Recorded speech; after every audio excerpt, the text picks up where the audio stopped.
నమస్కారం అండి. నా పేరు సాయి. పూర్తి పేరు వచ్చేసి సాయి దుర్గా ప్రసాద్. నేను పుట్టింది పెరిగిందంతా ఏలూరు అండి, పశ్చిమ గోదావరి జిల్లా. అదేనండి ఎస్ఎస్ రాజమౌళి గారు, ఎస్వి రంగారావు గారు, పెద్ద పెద్ద యాక్టర్లు, డైరెక్టర్లు పుట్టిన ఊరండి అది. ఆ ఊర్లో పుట్టాననేమో కానివ్వండి, చిన్నప్పటి నుంచి నాకు సినిమా అంటే పిచ్చి, యాక్టింగ్ అంటే పిచ్చి. సో అలాగే చిన్నప్పటి నుంచి నేను స్టేజ్ షోలు అలా చేసుకుంటూ పెరిగిన ఒక సాధారణమైన ఒక కళాకారుడు నేను. సో అదే అదే క్రమంలో నాకు మా తల్లిదండ్రులు అయితే చాలా ఎంకరేజ్మెంట్ ఇచ్చారండి. నువ్వు నేను హైదరాబాద్‌కి అలాగే మొట్టమొదటిసారిగా 2019లో అడుగుపెట్టానండి. అడుగుపెట్టే ముందు నాతో పాటు గూడా మా తల్లిదండ్రులైతే వచ్చేసారండి. నేనెక్కడ సతమతం అయిపోతానేమో అని చెప్పి తిండికి లోటు లేకుండా నన్నయితే చూసుకున్నారండి. సో, నేను అడుగుపెట్టాక ఈ పిచ్చికి ఇది ఉంటే సరిపోదు. సో, మనకంటూ ఒక గుర్తింపు, సినిమాలో అవకాశాలు రావాలంటే యాక్టింగ్ అనే ఒక కోర్స్ చేయాలని చెప్పి అన్నారండి. అందరి నోట్ల అప్పుడు నేను విన్న ఒకటే ఒక పేరేంటంటే అన్నపూర్ణ స్టూడియోస్.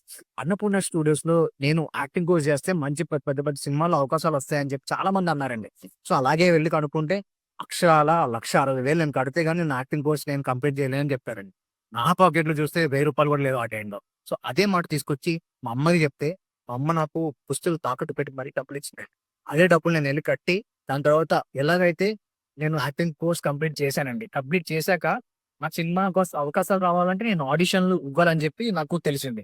అలాగే నేను తిరగని సందంటూ లేదు. యూసఫ్‌గూడ నుంచి బంజారా హిల్స్, జూబ్లీ హిల్స్ అన్నీ తిరిగి కొన్ని వేల, వందల ఆడిషన్‌లు ఇచ్చానండి.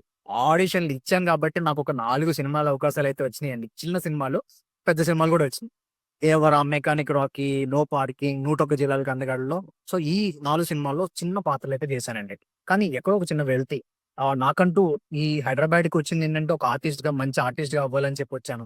కానీ ఇక్కడ చూస్తే ఏమో నాకంటూ గుర్తింపు రాలేదని చెప్పి నేనెక్కడ పట్టు వదలని విక్రమార్కుడిలాగా అలాగే ప్రయత్నిస్తూనే ఉన్నానండి. దాని తర్వాత నేను పడుకునేటప్పుడు ఆలోచించేది ఒకటే ఏంటంటే ఇదేనా మనం చేయాలనుకున్నదేంటంటే చాలా మంచి ఆర్టిస్ట్ అవ్వాలని చెప్పి వచ్చాము.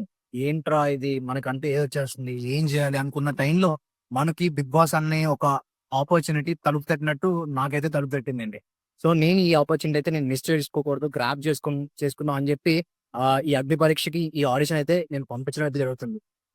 నాకు ఇయన్నీ కారణాలండి 'బిగ్ బాస్' రావడానికి. అండ్ ఇంకొకటి ఏంటంటే నా వరకేంటంటే నేను కంటెస్టెంట్స్‌కి మంచి కాంపిటీషన్ అయితే ఇస్తాను. అండ్ నాకంటూ ఏంటంటే నాకు డాన్స్ వచ్చు, సింగింగ్ వచ్చు అండ్ ఈ యాక్టింగ్ గూడా వచ్చు. అండ్ నేనైతే ఫిట్‌నెస్ ఫ్రీక్‌నండి. నేను మంచి అవకాశాల గురించి నా ఫిట్‌నెస్ నేను మెయింటైన్ చేసుకుంటూనే ఉంటాను.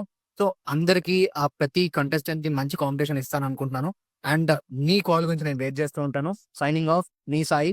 జై హింద్.